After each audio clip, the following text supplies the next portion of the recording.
The St. Lucia Trade Union Federation has sought to clear the air on what it says is a matter circulating on social media with reference to government's request for a pay cut for public servants. TUF President Julian Monrose, in a statement issued on Thursday, outlined a timeline of meetings with the government from late March to early April 2020 on the COVID-19 crisis, in particular, the economic challenges. A broad overview was provided at a April 2nd, 2020 sit-down, and the union offered recommendations at another round of discussions on April 6th. At that meeting, on the 6th of April, the Ministry of Finance made some more specific projections. There were discussions on the presentation, but we informed the government that for us to support any policy initiative, it must meet the following or adhere to the following principles: that the policy should aim at protecting health and life, that it should provide security of employment and income for workers, that it must protect the vulnerable from any further poverty, that it should put in place or ensure social protection practices, that it should encourage an improvement in labor relations during the crisis, and that it needs to encourage social dialogue.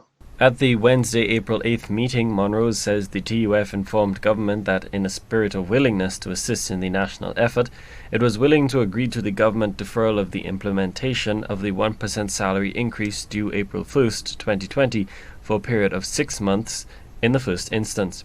However, the Federation, in its April 9th statement, claims that during the meeting, representatives received a presentation on scenarios involving wage cuts.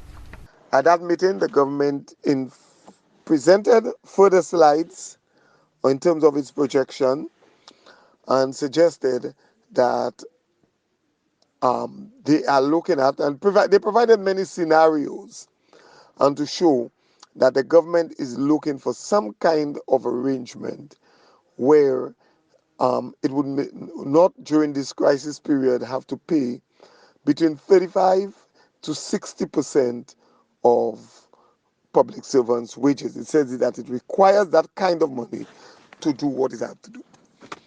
We, as trade unions, we understand that we can probably make a contribution to the national effort, and we offered the government a deferment of the 1% salary increase that was supposed to come into effect. That's supposed to come into effect as of 1st of April 2020. Monrose points out that the government explained that this was not an official offer, and a follow-up meeting is slated for next week. The meeting ended with the government indicating that the presentation that it made was not a proposal to union, but they were just showing us the different scenarios and what is the projected situation with government's finances, the fiscal position of the state. The government gave assurances, the Ministry of Finance gave assurances that public servants will get their salaries and allowances for this month intact. And we agreed that we will meet again on the 14th of April, where the government will make some further presentations to the unions. While the umbrella union organization has pledged cooperation with the government during the pandemic crisis, it warns that the interests of public servants will not be compromised in that effort. Colby DeVoe, HTS News Force.